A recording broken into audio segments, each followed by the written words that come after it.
Hey guys, John from Los Angeles here with an update for May 8th from Alpha Channel Games and Books and Comics.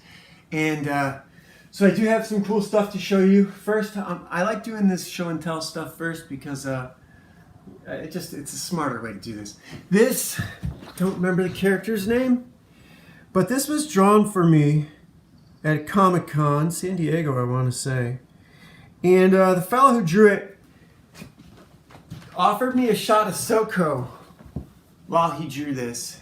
And it was early. It was like 10 in the morning. It was San Diego. I want to say it was San Diego. It might not have been. But by the time I came through that area of the conference a little while later, he was passed out drunk. And he was a young kid. He was like 19, 20. I want to say I was in my mid-20s. And so I mentioned this earlier yesterday. I don't think I talked about it really. I grew up in Paradise. It was awesome. We had like a square mile subdivision, probably 100 homes, maybe more. I don't know. It's a small subdivision. There was a outdoor theater and a go-kart track just across the highways at the intersection, a church, a school, a pond that we used to play hockey on all winter. It froze in the winter. It didn't usually freeze all the way through. Sometimes when it did, all the fish died, and that made for a terrible spring. That was only really cold winters. But it was awesome. And I had a job at a bar called the River Shannon. I want to say that's what it was called. I probably could be wrong. But I'm sure it was River Shannon, and half times it was across the street. I had a job making pizzas.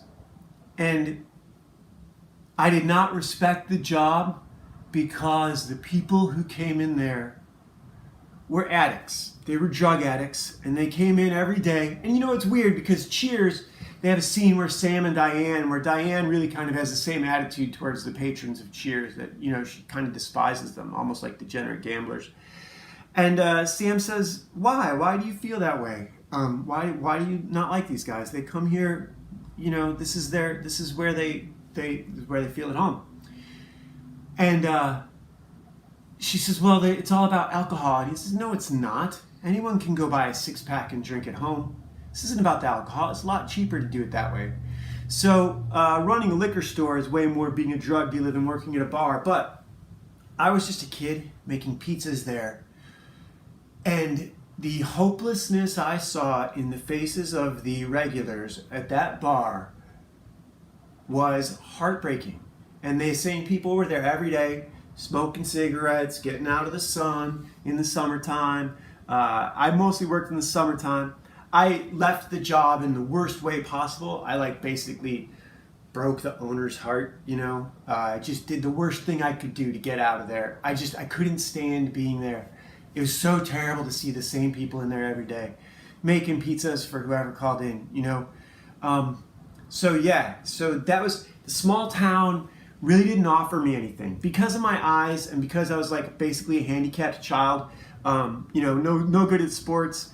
I could have been good at sports, but it took me a lot more practice. I realized this when I was going to animation school with some of my friends. We would get together and play basketball at Calabasas High School. One of the guys was a teacher there and could get us in on the weekends. We play Friday nights or whatever. And this was after the Marine Corps. I was pretty athletic. I've been doing martial arts a lot. I didn't really know basketball. But after a few weeks of practicing, I couldn't play with them because they kept saying I was playing gorilla ball. Basically, basketball can be pretty physical. Guys bump into each other. You know, sometimes they get out of each other's way, whatever. At this point, I didn't know how to play. And I was probably being more physical than I should have. Also, I'm not an imposing guy, but I can move pretty good. And so it probably made for awkward basketball. And so while they would play, I would practice. And after a few weeks of that, I got pretty good. But that was right about the time this little social interaction group fell apart. Usually, you know, these backyard barbecue sports only last for a few weeks. I got to play hockey with some friends of mine recently, pretty regularly, and that was awesome. It's so much fun playing street hockey. I mean, we're just mostly in gym shoes. One dude has skates, and he's really good. But yeah, so anyhow, I don't know how all of this relates. All of this relates to getting drunk and having to leave my hometown because I couldn't deal with it. I knew I didn't have a place there, and all the places that seemed right for me were nothing that I wanted. So yesterday I talked a little bit about who you want to be versus what you want to have. And to me, who I want to be is way more important than what I want to have. I don't want a kingdom at any cost. I want my kingdom. It's incredibly different. You know, the end of Conan 2 when the princess asks him to marry her. Now that's Arnold Schwarzenegger. Conan was a lot smarter than Arnold Schwarzenegger. But that ending was right. No, I want my own kingdom. I'm not taking yours. I'm going to have my own. So this, what's in here? No way. Check this out. This is an Assassin's Creed comic book. Let me come over on this side. Isn't that cool?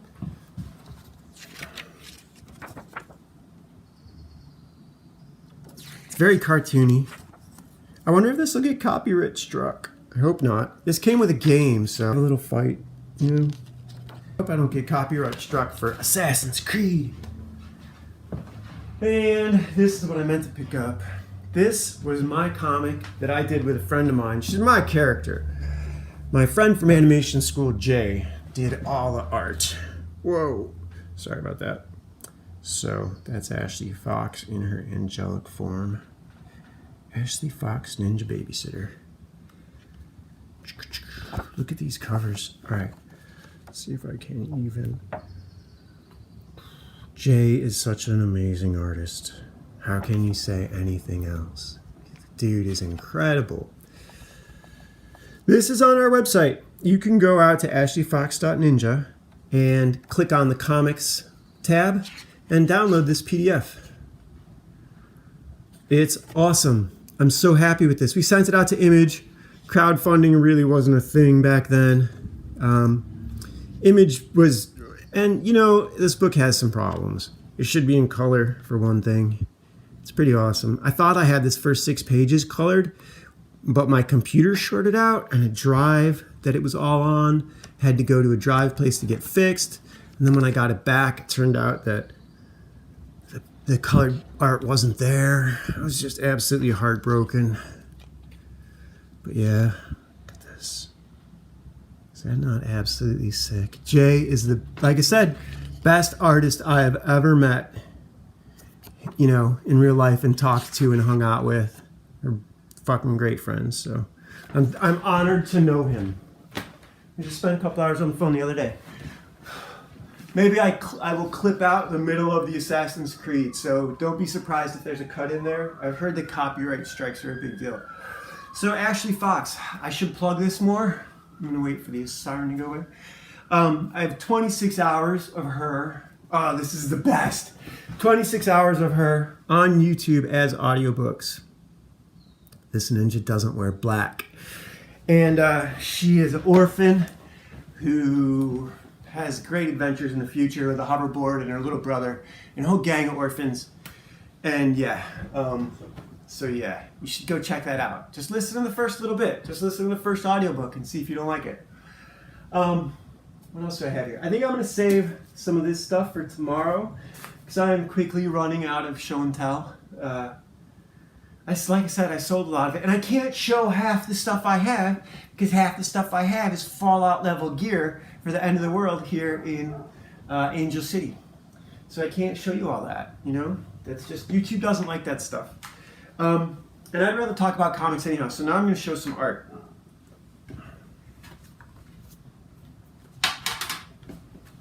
Dun, dun, dun. Oh, I'm going to use this Max Paint. I'm going to start showing pencils because basically the process is blue line, then inks. Oh, look at all that shadow. Okay, so these are the kids.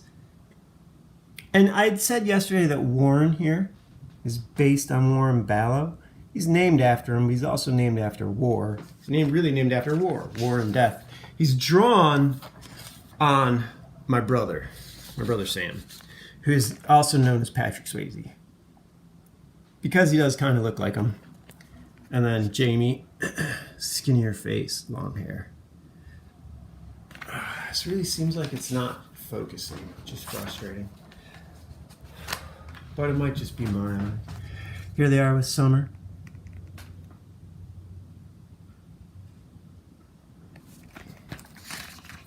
Let's see what else we've got. Oh, so these are some of the first antagonists. They're not bad guys. They're just hanging out at the convenience store, the Lucky Dragon.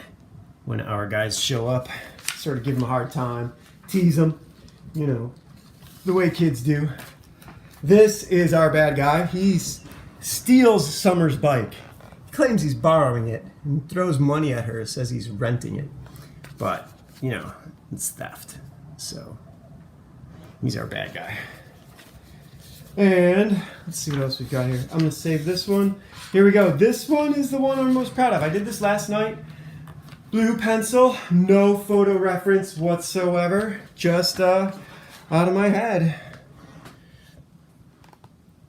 Penciled and inked, not really lit or rendered, but you know, that's not bad. That's not bad for having been out of practice for so long. I worked on video games for so long. I had a huge video game made around the La Brea tar pits where evil wizard comes in, puts everyone to sleep, and then is going around cutting their throats. And our girl Ashley is awake, and she has to dodge the mist and stop him from harvesting all the souls he can. And it choked out because I was doing it in Unity and I didn't know what I was doing, and I was building out.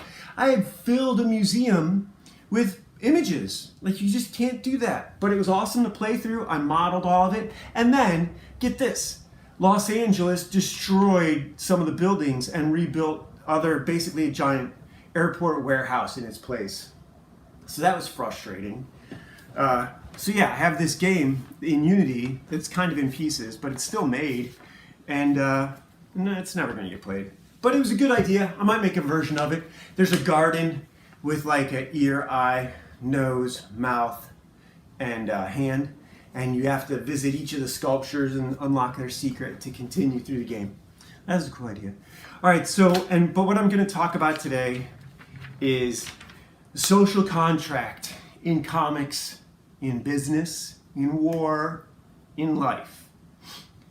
The consent of the governed. Without the consent of the governed, you can't do anything. Now, I don't want to talk about politics.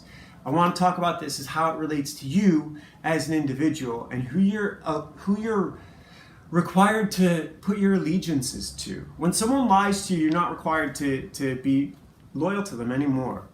You're just not. You know, that's why I didn't stay in the Marine Corps. I watched them push good people out and reward bad people. And that was a peacetime military, so it was self-defeating interest, I guess you would say. Cooperation. Anyhow, I think most people see things in binary terms instead of in matters of degree. And Alex Hormozy talks about this a lot. You know, instead of how selfish are you or how lazy are you lazy or are you not lazy? It's how lazy are you. So if you're lazy enough, if you're so lazy that you can only get to the gym every other day, you're 50% lazy. If you're so lazy that you work out once a week, then you're, you know, whatever that would be, 1 out of 7. He didn't get into that kind of detail, but that's the concept is degree as opposed to yes or no, binary. And part of my framework for the world is poles or gates or pillars, the Joachim and Boaz pillars of the esoteric hermetic schools. But a couple of the other ones are power and force, good and evil, the binary sort of options, right? One that I heard in a show called Millennium was the main character was in a FBI director's office, and the FBI director said blah blah blah blah blah, and he goes, "We know the world." He said, "Come on, we know the world runs on necessity and convenience. I know why I'm here because you need me and I'm convenient. You need me and it's easy." And I'd always used those like as a measure for how I see things being done in the world. Okay, this is necessary and convenient. I can see why they made these choices. I'm not going to fight. I'm not going to die on this hill. You only get to make one last stand, you know? So if you go around fighting everyone over everything, you're just become that person who is literally fighting for everything and losing everything because you can't, you're like the dog barking. There was one of these fractured fairy tales a little cartoon of a dog crossing over a bridge. He's got a steak in his mouth, really happy dog. He looks down in the water and sees another dog with a steak, and he barks at him. The steak falls into the river, and he loses it. That's what angry people are like. This is the greatest world we have ever known. The opportunities are so massive that I am living like a king compared to my grandfather, who was a much better man than either me or my father. Or maybe that's not right. I don't know if he was a better man than my dad or not. He's certainly a better man than I am. He certainly did a lot better than I've done so far. By this point in his life, he'd accomplished a lot more. I'm proud of what I've accomplished. I'm really proud of my books. Check them out right here. Legend of Ashley Fox and the Legacy of a Mad Scientist. Best thing I ever did. But yeah, so 2 pillars: necessity and convenience, power versus force. People, it's an easy way to get through life when you have these little elements in your head that help you make sense of the world. And so it's a big difference, though, to say and as opposed to or. Good and bad. Like, I'm a good and bad person. I'm not a good or bad person. Like, today I'm good, but yesterday I was bad. That's a silly way to think of it. I saw this, I don't always know what I'm going to talk about, so I have to slow down a little bit. I saw this study that was done at corporations from employees, and they wanted to measure how many people felt stifled, trapped, and acted out against the company. Basically, internal sabotage is what they're looking for. And the numbers they came up with were basically 25% of the corporation, of the people working there, feel trapped, that they can't leave, and that they're so frustrated with management and the way things are being done that they actively sabotage projects. Now, those are the people who feel comfortable saying so. Up to 25% of the people feel comfortable making that statement, that I feel trapped in this situation, in this life. I feel like I'm not fulfilling my purpose, and I act out to make things more difficult for the people around me. Okay, so there's now, and I agree with that because I know that at least a quarter of me is guilty of that kind of crap. At least in some states, in different circumstances in my life, I have not always been a good team player. I haven't trusted the team leaders. I haven't trusted the team direction. It's just the truth. It's just the truth. So that's why I appreciate that stat and I remember it. Here's another thing I remember. Gore-Tex decided that after 150 people in any given division, that after you get above 150, management becomes more difficult because people have less social interaction, there's less social bonding, and it's better to, if you have 200 individuals, to separate that business into 2 businesses and to spin them off. If they're going to be private businesses and not corporately owned, make a new division and make it its own thing. Now, a division is interesting because every job, with the exception of the actual product you're making, almost every other job that exists in the world exists for almost every corporation. Janitorial services, catering, basically everything that you need to run any business, that you need to run every business, exists for those, and any one of those could be its own business, could be its own company. And there's a company in Spain called Mondragon, single dragon, that where everyone in the company is an equal level of responsibility for their division, et cetera, et cetera.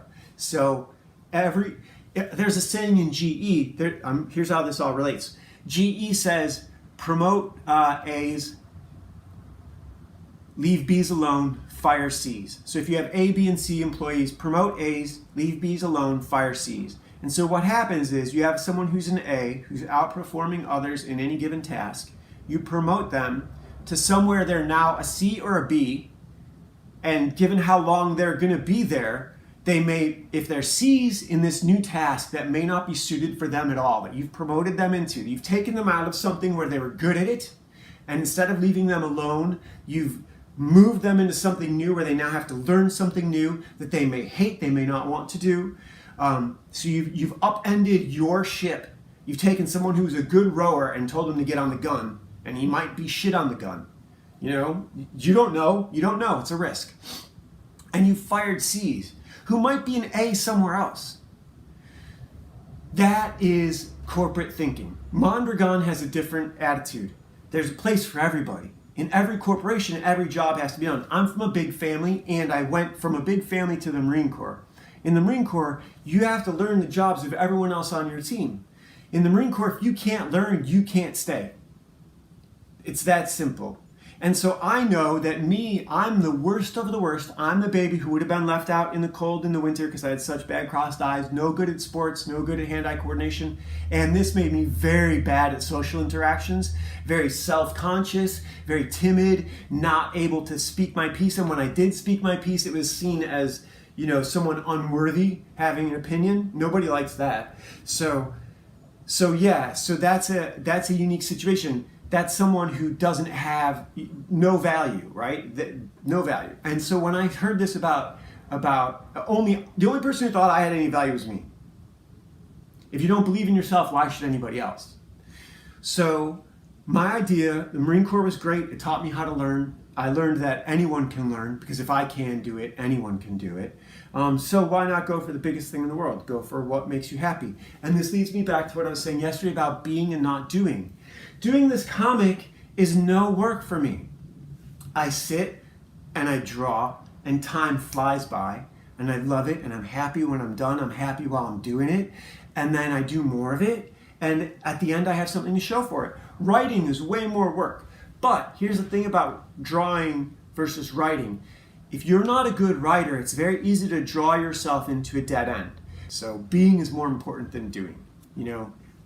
That's the basics. So the way this relates to the social contract in comics is a guy named Liam Gray and another guy named Eric July. Liam Gray has spent years struggling to get into and break into comics. I have not. I've acquired a lot of skills. I spent a year doing audiobooks because I wrote novels, and I wanted to know all the technical aspects of audio recording to be able to record audio for the video games and or cartoons. I did not want to learn that on the job. I know from working in editing and post-production that sound editing is just as big a thing as video editing. The signal is really important. You have to know what cables to use. You have to know what equipment you need. You have to know what kind of computer you need to buy. I had to buy a special computer that's completely solid state with no fan because I did not want to build a hotbox sound room. So, it was one or the other, But yeah, these are all things you need to know. So Liam Gray did a book called Dino King. And the way crowdfunding is working is you can publish something on your own, send it out, and this got out to the guys in Comicsgate, specifically Ethan Van Sciver, who read it and loved it and told John Malin about it. And everyone has been on Ethan's case for months because another fella put out a book that was filled with 3D assets and had no story or plot. I don't need to say his name. I'm not trying to bag on anyone. Liam did a great job. And Liam is reaping the rewards of his effort. And he was genuine and sincere, and he didn't put the cart before the horse. So Liam Gray, congratulations, man. Dino King, I think it's Rage of Extinction or Age of Extinction. Dino King, Age of Extinction. Dragon Rage is by Jimmy Reyes. That looks awesome too, black and white. And both these books are black and white. I'm obsessed with black and white art. John and Homicidal Maniac, The Tick, Savage Sword of Conan. That's my goal, is to be able to Teenage Mutant Ninja Turtles, Usagi Yojimbo, so Punisher War Journal, so much good, War Journal's color, but Punisher magazine is black and white. So much good art is done in black and white, and if I can do that, it can be colored on its own, and I won't mind that. So yeah, if you are who you want to be, you can live without fear of making mistakes. You don't ever have to have it. I have a script, but I don't need it because I can be genuine. I can throw the script away and even just have flashcards. I won't remember all the 25 points that I want to make, but I can be myself, and that's all that matters. I think the artist has become more important than the art now because everyone wants to know who you are before they look at what you're doing. It used to be that what you're doing had to go through marketing and legal and all these other people advertising to get to you. Now I can just come to you directly. So you're going to want to know who I am. And if I'm putting people between me and my art, if I'm not bringing my art to you, saying, hey, go watch The Legend of Ashley Fox, go check out Legacy of a Mad Scientist right here on this channel. The first hour is, all of it. The ending is the best. First hour is pretty amazing. I had to put some good stuff up there to hook you. So it's got a lot of hooks. But yeah, so the artist has become, if I'm not willing to go out on a limb and say, hey, check this out, then why should someone else do it for me? You know, what am I going to do? Hire some Instagram girls to do it? That's not right. That's not, you know. Here's a plug I will make. This is a Pirates versus Ninjas t-shirt that I got out of Loot Crate. God, years ago. Anyhow, love you guys. See you next time.